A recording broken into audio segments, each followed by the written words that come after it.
išlaikyti aistrą su vyru, išlaikyti tą lengvumą, nes jos, norint ar nenorint, tampa tokios mamos savo vyrams. Jos viską sprendžia, ten, visas tas lengvumas, žaismingumas, jisai kažkur tai dingsta ir dėl to kenčia. Kenčia santykiai, kenčia pati moteris, kenčia vyras, kenčia vaikai.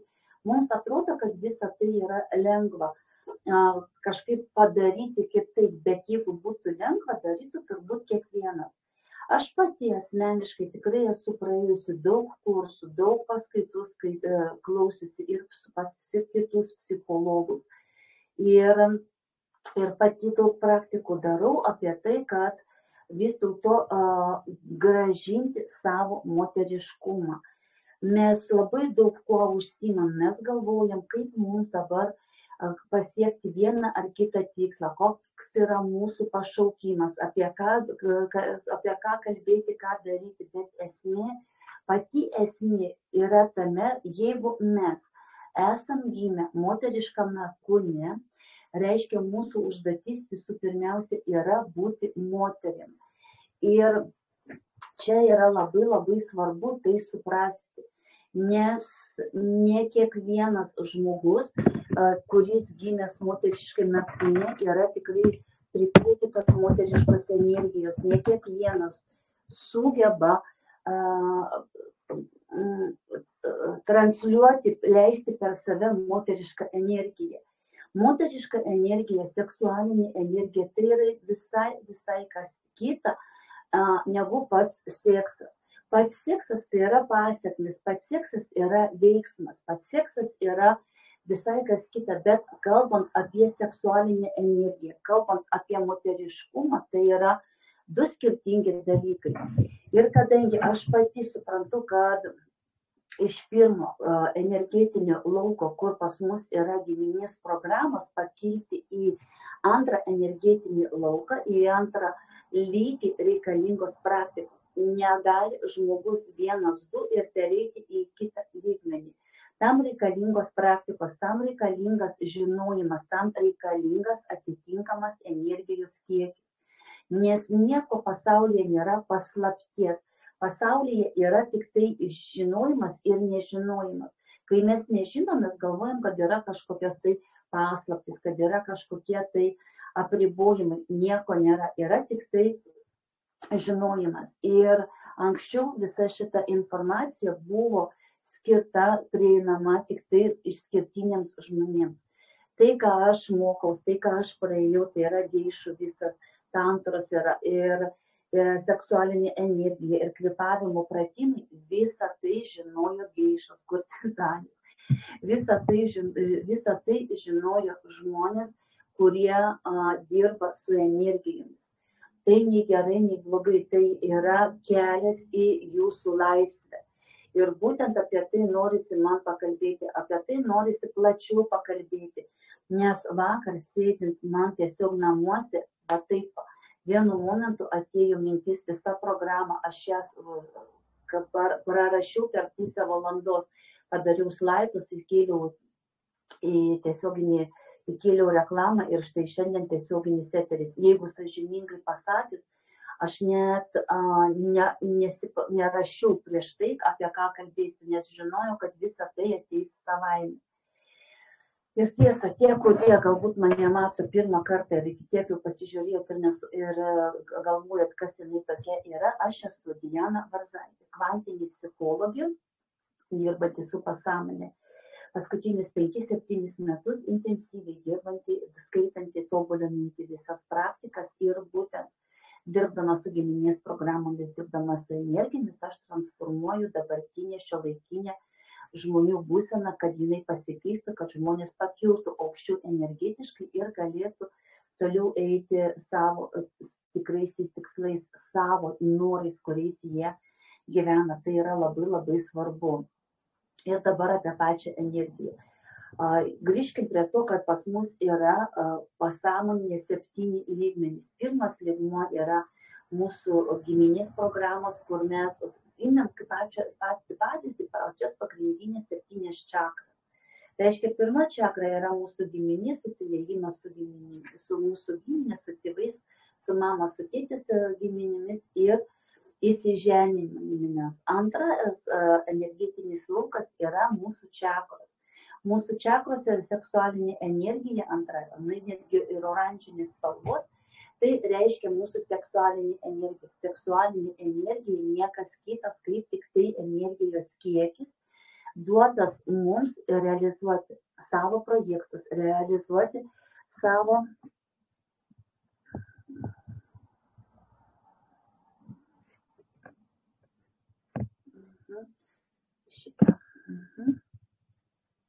realizuoti savo projektus, realizuoti save kaip žmogų ir visi kiti šitie dalykai. Tai yra grinai seksualinė energija, kai mes gyvenam savo norais, kai mes žinom tiksliai konkrečiai, ko mes norim. Trečias energetinis laukas tai yra mūsų siela ir mūsų vedlys. Tai yra žmonės, kurie dalinasi savo žiniomis, žmonės, kurie jau pasiekia savo kitą energetinį lauką, kai jie gali žmonėms kažką tai duoti, būti kitiems žmonėms naudingi. Ir kai žmonės randasi pirmame energetinėme lauke ir pas juos kyla klausimas, o kas yra vis dėlto mano pašaukimas, pirmame aukšte pašaukimo nėra. Pirmame aukšte viskas susiję su mūsų tėčiu ir mama. Mes norim tai pasiekti vien dėl to, kad mes priklausytumėm savo tėvams. Arba mes nenorim to daryti vien dėl to, kad mes nepriklausytume savo tėvams. Tai yra visai kitokie dalykai, kai trečiame energetinėme lauke yra, tai yra mūsų energijos lygmuo, kai mes laisvai apie tai kalbam, kai pas mus iš tikro ateina informacija, kai mes susijungiam su savo aukščiausiųjų aš.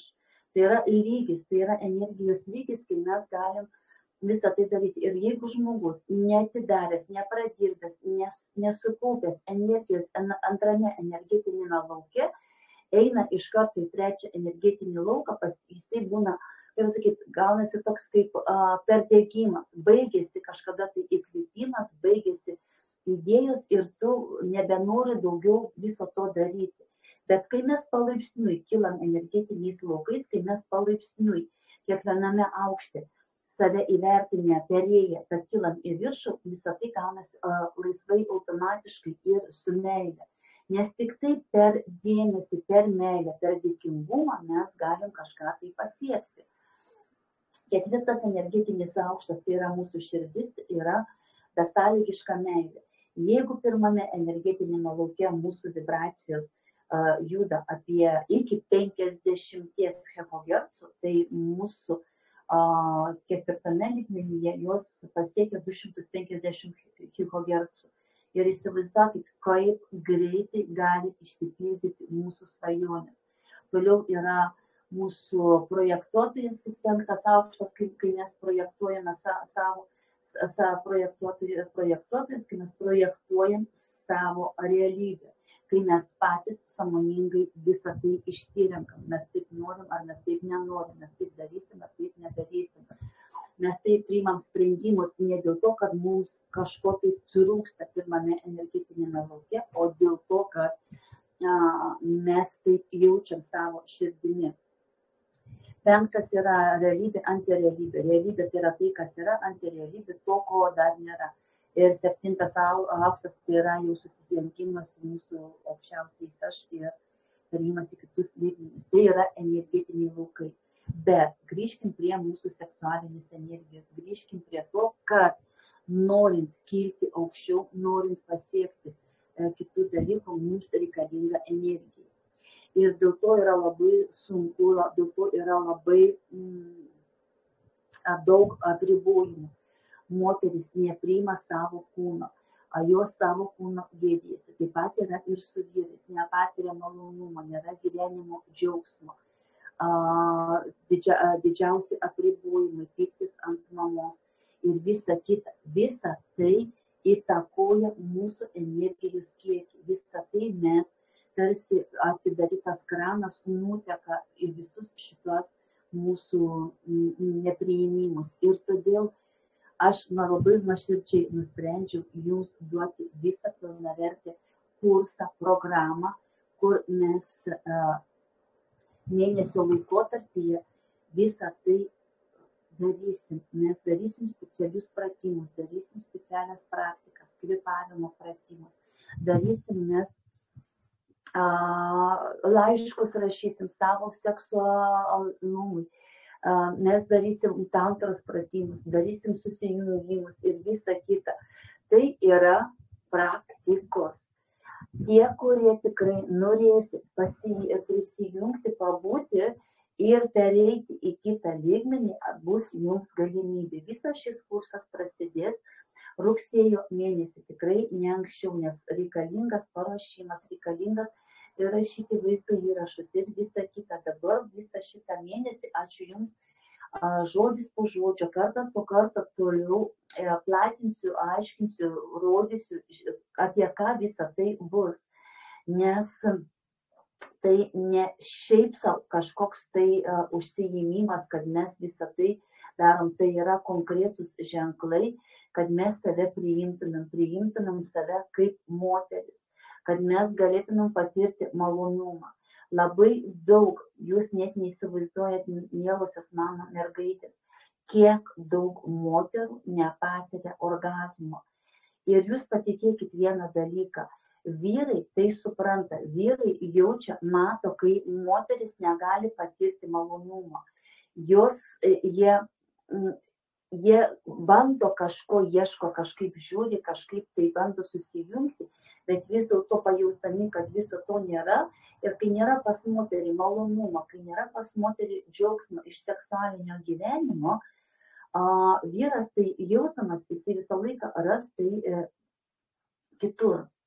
Arba bus tiesiog žmogus šalia jūsų su pulteliu rankose, kuriam tikrai nieko nesinorės, kai pas jį nebus realizuoti jo planai, kai jūs gyvensite iš minimumo, kai pas jūs pačią nebus energijos, viską tempėt ant savęs ir pas jūs vyras kaip suvenyras. Visa tai priklauso nuo mūsų energijos. Visa tai priklauso nuo mūsų būsenos. Ir norint visą tai turėti, kad būtų santykiai harmoningi, kad būtų pakankamai pinigų, kad būtų jums malonumas gyventi, maloniai gyventi, džiaugti savo gyvenimu, kad jūs iš tikrųjų kiekviename žingsnėje matytumėt džiaugsmą. Tai yra procesas, kuris reikalauja atitinkamų žingsnių. Jeigu jūs nežinot, kaip tai padaryti, jūs kapstotės tai šitame pirmame energetinėme lauke, nesuprasdami, ką su juo daryti, kodėl pas mane nesiseka taip, kodėl vienus santykius atrodo susipažįstu su vyru, su juo liktai viskas gražu, romantiška ir tarkinga, praeina kažkiek tai laiko ir vėl viskas tas pats kaip ir prieš tai, kuris buvo. Viena nelaimė keičia kitą nelaimę. Tai ne dėl to, kad vyrai prasti, mes su savo energija pritraukiam būtent tokius vyrus. Būtent į tai mes atkreipiam dėmesį, būtent tokie žmonės pas mus ateina. Čia nei gerai, nei blogai. Tai yra atitinkamas lygis, nes jeigu jūs randatės viename lygmenyje, mes negalim iš kito lygmens susijungti su žmogumi. Mes galim su juo kažkaip tai susisieti, bet pas mus nebus konekto, mes nesuprasim vienas kito. Ir todėl yra labai labai svarbu, žinoma, tą energiją savyje vystyti, tą energiją savyje ugdyti, nes būtent nuo to ir priklauso mūsų gyvenimo malonumas. Pas mus bus praktikos, kaip rasti resursus savyje, nes kodėl, pavyzdžiui, labai dažnai manęs klausia, kodėl vyrai nedaro viso šito, kodėl vyrai nesirūpina santykiais, kodėl vyrai nedaro kažkokių tai praktikų. Mielosios mergaitės, nes šitas kursas viskas bus moteris tik tai. Vyrai iš viso neturi jokio supratimo apie santykius, nuo žodžio visiškai. Vienintelis vyrų poreikis yra tenkinti moters norus. Jeigu pas moterį nėra ryšio su vyru, jeigu jisai ją erzina, jeigu ją nervuoja jo elgesys, kvapas, visą tai, kada Kam jūs iš viso būnat su tokiu vyru? Atiduokit tą vyrą kitom. Jis ne jūsų. Jūs į save suvalgot energetiškai. Čia yra labai labai svarbu suprasti, nes jeigu jūs susipažįstat su žmogumi ir jums nepatinka jo kvapas, jums erzina kažkas, visą tai po to jums išeis trigubai ir nemaloniai. Ir todėl yra labai labai svarbu visą tai suprasti, kad mes esam energijos šaltinis. Pirmas energetinis centras, tai yra, kai vyras moterį duoda, ir jisai iš moters pasima ir jai duoda. Tai yra pirmas energetinis centras, nes pirmiausia yra energija, kai vyras ateina pas moterį, kad jisai gautų iš jos energijos. Moteris pas vyrą kaip benzino kolonėlė. Jeigu pas ją nebus benzino, vyrui nebus ką iš jos imti. Koks tikslas? Atvažiuoja vieną kartą, paprašo jos energijos, jinai jos neturi. Vaikai, mokykla, visa kita, jinai iškankinta, išbalansuota ir negali. Jisai išeina antrą kartą, trečią kartą ir jo labiau kaip pas moterį dar būna tokie priekaištai. Tu to nepadarei, tu netaip elgesi, nes kadangi jisai ją energetiškai nervuoja.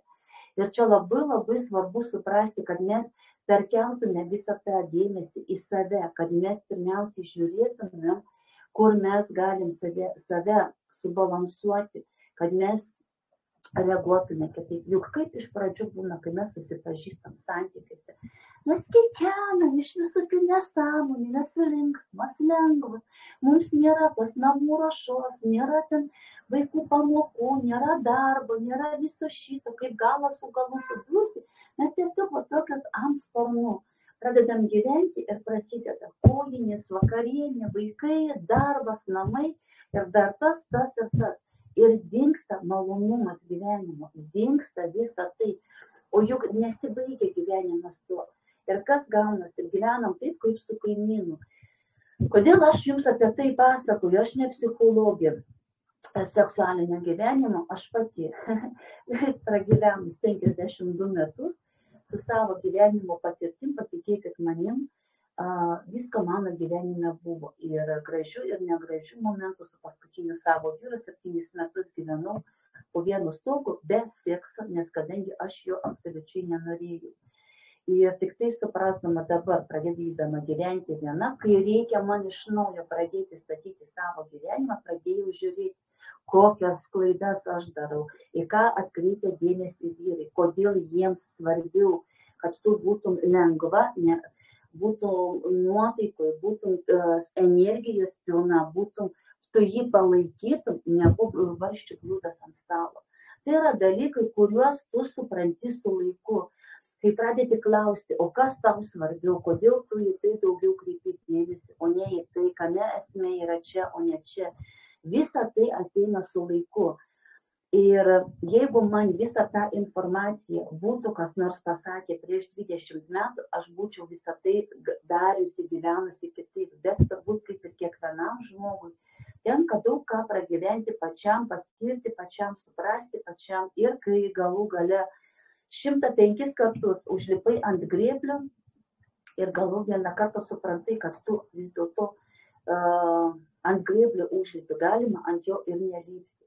Ir iš to viso gaunasi patirtis, gaunasi bendravimas, gaunasi informacija, kurią tikrai norisi pasidalinti su jumis. Nes tikiu, kad kiekviena moteris turi savo patirties, bet visą tai surinkti į krūvą, surinkti tai ir duoti jums efektyviai, kad jūs žinotumėt, ką su tuo daryti. Nes tai iš tikrųjų bus žingsnis po žingsnio.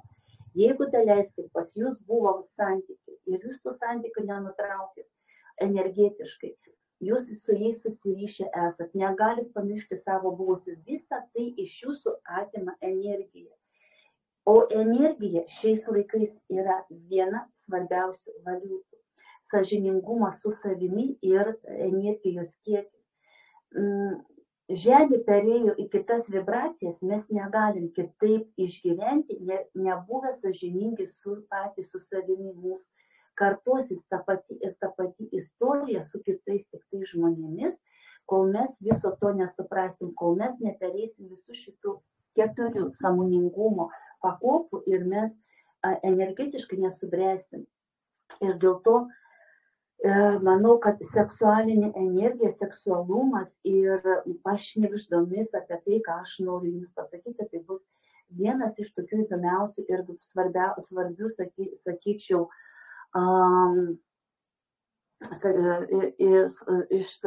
iš tokių vienas iš svarbiausių tokių pratimų, kurie jums leis gražiai pereiti į kitą lygmenį, kad jūs galėtumėt toliau gyventi kitame energetinėme lauke. Galbūt tai yra apie tai, nes šiandien pirmas mano tiesioginis eteris, aš pati dar žiūriu savyje, apie ką tai pasakoti, kaip visą tai gražiai jums perduoti, galbūt man pačiai gimsta mintis kalbant su jumis. Ir tai yra turbūt labai labai svarbu, kad man pačiai būtų aiškiau, kad jums galėčiau perduoti tą po truputėlį. Žodžiu, paįtoginant mūsų šiandieninį bendravimą. Esmė yra tame, kad Telegramo kanale bus sukurtas atskiras čatas, kur mes galėsim susitikti. Aš jo dar nesukūriau, jūs sukursiu šiandien. Kiekviename tiesioginėme eteryje, kiekviename mūsų susitikime aš tą nuorodą jums kartuosiu. Norintys prisijungti, galėsit prisijungti. Ten bus meditacijos, ten bus pratimai, ten bus mūsų susitikimai, ten bus visa kita, ką mes tikrai darysim, nes tai bus mėnesio programa, kai mes mankštinsim raumenis, mankštinsim savo, darysim kvėpavimo pratimus, darysim meditacijas, rašysim laiškus. Tai iš tikro labai graži praktika, labai naudinga praktika. Ir galbūt tikiuosi, kad ir jūs prisijungsit ir pamatysit tame vertę ir norėsit pereiti į kitą energetinį lygmenį, kad jūsų gyvenimas būtų spalvotas, kad jūsų gyvenimas būtų gražus, kad jūsų gyvenimas būtų pilnas malonumo. Nes aš sulaukusi 52 metų dabar galiu tikrai pasakyti, kas yra seksualinė energija, kas yra gyvenimo malonumas, kas yra, kai tu pati gali rinktis gyvenimo situacijas, kaip tai, ką tu susiplanuoji, ką tu nori, visą tai tu turi. Ir tai yra labai labai svarbu kiekvienam, nes tavo norai, tavo vizija, tai yra atsiranda žmonės šalia tavęs, kurie tave palaiko būtent šitame viename ar kitame projekte. Ir pas tave yra energijos, pas tave yra minčių, pas tave yra stimulas eiti, daryti toliau. Ir tai yra tikrai verta viso šito. Todėl visiems, kas nori prisijungti, įkelsiu nuorodą ir jūs galėsit su manimi taip pat po truputėlį pradėti daryti šitas praktikas. Nes aš žinau, kaip tai yra būtina kiekvienai moteriai turėti energijos, kaip yra gražu gyventi savo gyvenimą. Todėl šiandieninis mūsų tiesioginis eteris tuo ir baigėsi. Visus jūs apkabinu, linkiu visiems geros dienos ir iki malonaus. Visus po truputėlį išjunginėsime dabar.